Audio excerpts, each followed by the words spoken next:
എത്തിച്ച ഒരു ലീഡറാണ്. ഇങ്ങനെ പല ഭാവങ്ങളിലാണ് അദ്ദേഹം നമുക്ക്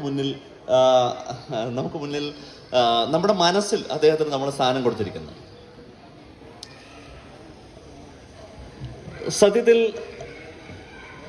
നമ്മുടെ കേരള കളരിപ്പയറ്റ് അസോസിയേഷന്റെ ചരിത്രം നമ്മളൊന്ന് പരിശോധിച്ചാൽ 1958 തുടങ്ങിയ കേണൽ ഗൗതവർമ്മ രാജയുടെ ആ ഒരു ഇനിഷ്യേറ്റീവ് 58 മുതൽ 90 വരെയുള്ള ഒരു 30 വർഷം അത്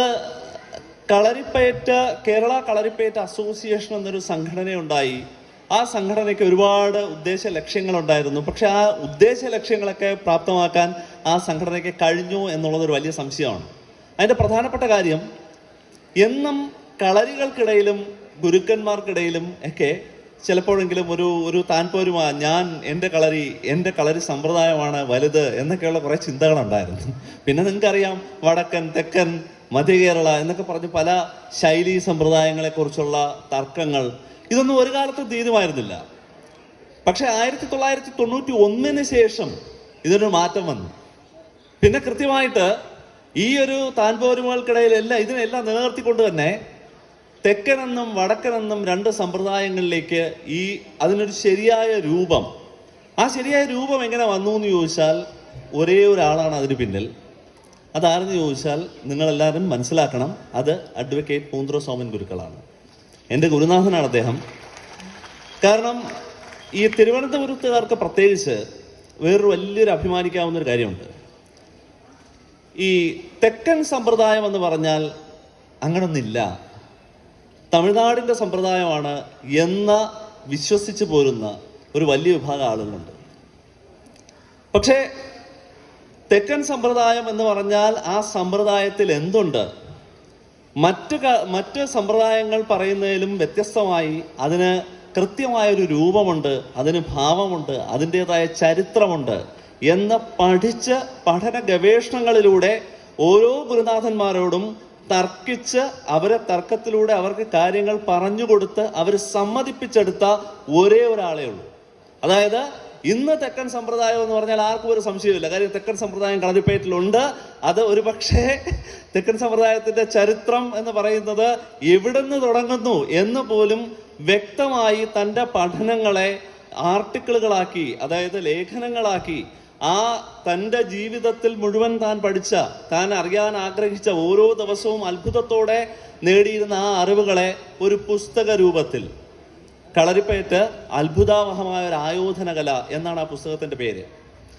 എനിക്ക് ആ പുസ്തകത്തെക്കുറിച്ച് കൂടുതൽ അറിയാൻ കഴിച്ചത് എൻ്റെ ഗുരുനാഥൻ്റെ കൂടെ ഞാൻ എൻ്റെ റിസർച്ചിൻ്റെ സമയത്ത് അദ്ദേഹത്തോടൊപ്പം ചെന്നിരിക്കും.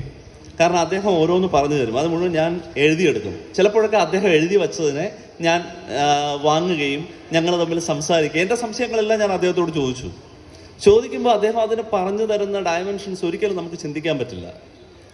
ഏറ്റവും പ്രധാനമായൊരു കാര്യം, തെക്കൻ സമ്പ്രദായത്തിലും ഈവൻ ഇന്ത്യൻ കളരിപ്പയറ്റ് എന്ന് പറയുന്നൊരു സങ്കല്പത്തിലേക്ക് ഇപ്പോൾ നമ്മൾ വന്നെത്തിയിരിക്കുന്നതെല്ലാം ആ ഒരു ദീർഘവീക്ഷണത്തിൻ്റെ മാത്രം ഫലമാണ്. ആ ദീർഘവീക്ഷണം മാത്രമല്ല, ഇതൊന്നും ദീർഘവീക്ഷണം കൊണ്ട് മാത്രം നേടുന്നതാണോ? അല്ല. അദ്ദേഹത്തിന്റെ ജീവിതം കൊടുത്ത് അദ്ദേഹം നേടിയതാണ് നമ്മൾ ഇന്ന് അനുഭവിക്കുന്ന ഈ സൗകര്യം. എന്താണ് ആ സൗകര്യങ്ങളെന്ന് നിങ്ങൾ ചോദിക്കും. എന്ത് സൗകര്യമാണെന്ന് ചോദിച്ചാൽ, ഇന്ന് കളരിപ്പയറ്റിന് ദേശീയ തലത്തിൽ അംഗീകാരം കിട്ടിയത് ഒരേ ഒരാളുടെ അധ്വാനമാണ്. ഒരേ ഒരാളെന്ന് ഞാൻ ഇങ്ങനെ പറയുമ്പോൾ നിങ്ങൾക്ക് തോന്നും അത് ഒരാൾക്ക് എങ്ങനെ നേടാൻ കഴിയുമെന്ന് നിങ്ങൾ ചിന്തിക്കും. പക്ഷേ അദ്ദേഹത്തിൻ്റെ ആത്മാർത്ഥമായ ശ്രമവും അദ്ദേഹം അതിനുവേണ്ടി എടുത്ത ആ ഒരു ബുദ്ധിമുട്ടുകൾ, അദ്ദേഹം അനുഭവിച്ച ബുദ്ധിമുട്ടുകൾ, ഒരുപക്ഷെ അദ്ദേഹത്തിൻ്റെ ജീവിതത്തിൻ്റെ നല്ലൊരു ഭാഗവും അദ്ദേഹം കളരിപ്പയറ്റിന് വേണ്ടി മാറ്റിവെച്ചത് കൊണ്ട് മാത്രമാണ് ഇന്ന് ഏറ്റവും അടുത്തൊരു പുതിയ വാർത്ത കൂടെ നിങ്ങൾ കേട്ടിരിക്കും. സ്കൂൾ ഗെയിംസിൽ കളരിപ്പയറ്റ് ഉൾപ്പെടുത്തി. എങ്ങനെ ഉൾപ്പെടുത്തി? ആരുൾപ്പെടുത്തി? ഒരേ ഒരു ഉത്തരമേ അതിനുള്ളൂ. അദ്ദേഹം ചെയ്തു വെച്ച ആ ഒരു സേവനങ്ങളുടെ ഫലമാണ് ഇന്ന് നമ്മൾ ഈ കാണുന്ന സ്കൂൾ ഗെയിംസ് പോലും. ദേശീയ ഗെയിംസിൽ ഉൾപ്പെടുത്തി, സ്കൂൾ ഗെയിംസിൽ ഉൾപ്പെടുത്തി, ഖേലോ ഇന്ത്യ യൂത്ത് ഗെയിംസിൽ നമ്മൾ വന്നു, കളരിപ്പയറ്റ് വന്നു. എങ്ങനെ? ഒരേ ഒരു ഉത്തരമേ ഉള്ളൂ. എന്താണ് ആ ഉത്തരം? നിങ്ങൾക്ക് പറയാം എന്താണ് ആ ഉത്തരം? അഡ്വക്കേറ്റ് പൂന്തുറ സോമൻ ഗുരുക്കൾ എന്ന് പറയുന്ന ആ ഒരു പേര്. നിങ്ങൾക്ക് ഒരു കാര്യം കൂടെ നിങ്ങൾ മനസ്സിലാക്കണം. ഇന്ന് വരെ ഒരു വേദിയിലും ഒരിടത്തും അദ്ദേഹം പൂന്തുറ സോമൻ അല്ലെങ്കിൽ സോമൻ എന്നേ പറയും. ഒരിക്കലും ഗുരുക്കൾ എന്ന് അദ്ദേഹത്തിന്റെ വായിൽ നിന്ന് ഞാൻ കേട്ടിട്ടില്ല. ആരെങ്കിലും കേട്ടിട്ടുണ്ടോ? ഇവിടെ ഇരിക്കുന്ന ആരെങ്കിലും അദ്ദേഹത്തെ നേരിട്ട് അറിയുന്ന ഗുരുക്കന്മാർ ആരെങ്കിലും കേട്ടിട്ടുണ്ടോ? അദ്ദേഹം എപ്പോഴെങ്കിലും ഞാൻ ഗുരുക്കൾ എന്ന് അദ്ദേഹം സ്വയം വിശേഷിപ്പിച്ച് ആരെങ്കിലും കേട്ടിട്ടുണ്ടോ? കേട്ടിരിക്കില്ല. കാരണം ഈ ഇരിക്കുന്ന രമേശൻ സാറിന്റെ ചേട്ടന്റെ കൂട്ടുകാരനായിരുന്നു നമ്മുടെ ഗുരുക്കൾ. അപ്പോ സാറുമായിട്ട് ഞാൻ ഇത്രയും നേരം സംസാരിച്ചത് എൻ്റെ ഗുരുക്കളെ കുറിച്ചാണ്. ഒരിക്കൽ പോലും ഈ പറയുന്ന ഒരു ഗുരു എന്ന നിലയിൽ അദ്ദേഹം മനസ്സുകൊണ്ട് അദ്ദേഹത്തിന്റെ ഗുരുനാഥന്മാരെ കാണുന്നതിനപ്പുറം ഒരു ഗുരു എന്ന നിലയിൽ അദ്ദേഹം സ്വയം അവരോധിച്ച് കണ്ടിട്ടില്ല ഞാൻ. ഇതെല്ലാവരെ കൊണ്ട് പറ്റുന്നൊരു കാര്യമല്ല. കാരണം ഒരുപക്ഷെ ഗുരുപരമ്പരയുടെ പുണ്യമെന്ന് പറയുന്നത് കളരിപ്പയറ്റിൽ നമുക്ക് മാത്രം, നമ്മുടെ കളരിപ്പയറ്റിന്റെ മാത്രം ഒരു അഭിമാനമാണ്. നമ്മളെല്ലാം ഗുരുപരമ്പരയുടെ തുടർച്ചയാണ്.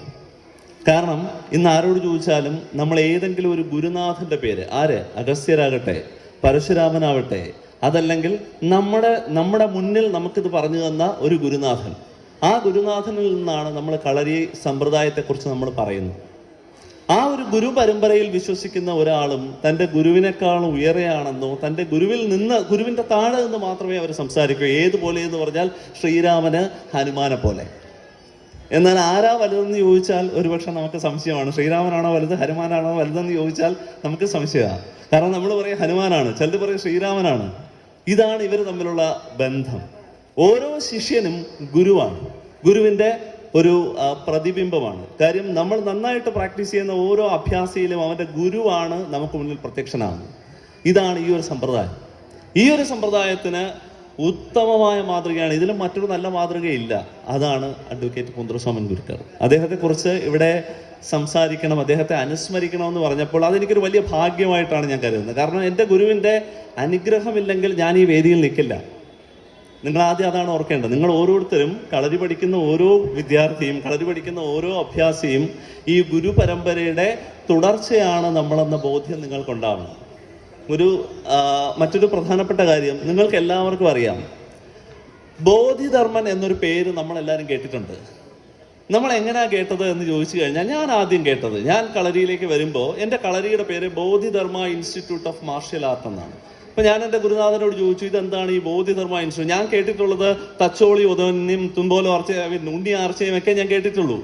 അപ്പോഴേക്ക് അരിങ്ങോടരെയും ഒക്കെയാണ് കേട്ടിട്ടുള്ളത്. നോക്കുമ്പോൾ Bodhidharma institute of martial art. ഞാൻ ഗുരുക്കളോട് ചോദിച്ചു, ഗുരുക്കളെ ആരാണ് ഈ ബോധിധർമ്മൻ ആരാ എന്ന് ചോദിച്ചപ്പോൾ അദ്ദേഹം പറഞ്ഞു, ഇന്ന് ലോകത്ത് കളരിപ്പയറ്റ് എന്നൊരു കലയുണ്ട്. അതായത് മറ്റേതൊരു മാർഷ്യൽ ആർട്ടിനേക്കാളും മുകളിൽ നിൽക്കുന്ന ഏതൊരു മാർഷ്യൽ ആർട്ടിസ്റ്റിനും അസൂയോടുകൂടി അല്ലെങ്കിൽ ആരാധനയോടുകൂടി മാത്രം കാണാൻ കഴിയുന്ന ഒരു കലാരൂപമുണ്ടെങ്കിൽ അത് കളരിപ്പയറ്റാണ് എന്ന് ലോകത്തിന് ആദ്യമായി പരിചയപ്പെടുത്തി കൊടുത്തയാള്.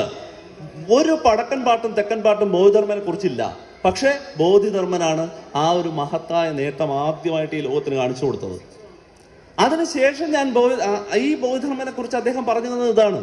അതുപോലെ തന്നെ മറ്റ് രണ്ടുപേരെ കുറിച്ചും കൂടെ ഒന്ന് ആലോചിക്കുന്നത് നന്നായിരിക്കും. അതായത് ഒരു വടക്കൻ പാട്ടോ തെക്കൻ പാട്ടോ ഇല്ലാതെ ഇന്ന് കളരിപ്പയറ്റിന് വേണ്ടി ജീവിതം സമർപ്പിച്ച 1-2 പേരുണ്ട്. അതിലൊന്ന് CVN എന്നറിയപ്പെടുന്ന CV നാരായണൻ നായരാണ്. അതായത് അധിനിവേശ ശക്തികളുടെ കാലത്ത് ഇതിനെ ഒരു പെർഫോമിംഗ് ആർട്ടായിട്ട്, ഒരു പ്രദർശന കലയായിട്ട് വളർത്തിക്കൊണ്ടുവന്നത് അദ്ദേഹമാണ്.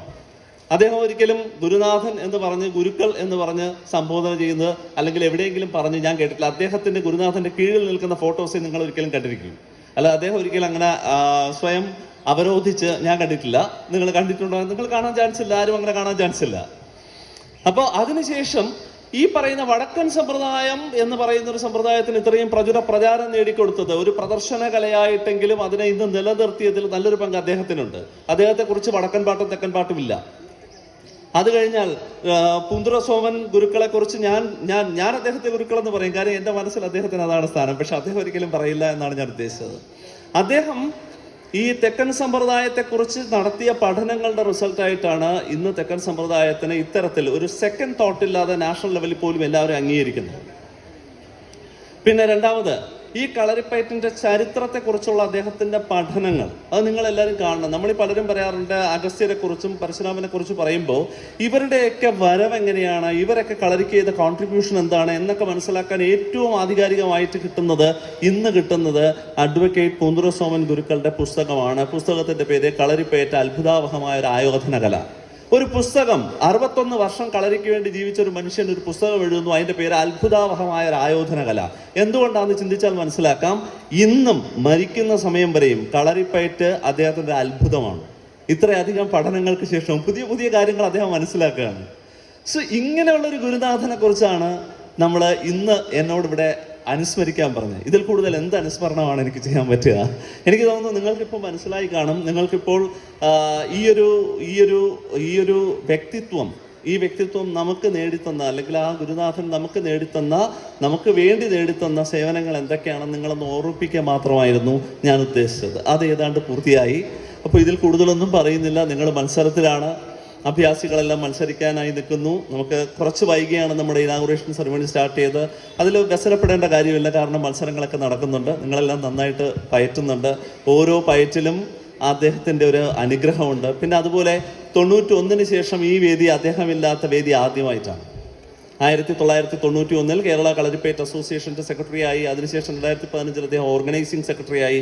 ഇന്ന് വരെ ഈ ഒരു വേദി എങ്ങനെ വേണമെന്ന് നമുക്ക് പറഞ്ഞു തന്നിരുന്നതും അതിലൊരു നിറസാന്നിധ്യമായിരുന്നു അദ്ദേഹം. ഇപ്പോഴും ഞാൻ കരുതുന്നു അദ്ദേഹം ഇവിടെ ഇല്ല എന്ന് ഞാൻ കരുതുന്നില്ല. അദ്ദേഹത്തിൻ്റെ പ്രസൻസ് ഇവിടെയുണ്ട്.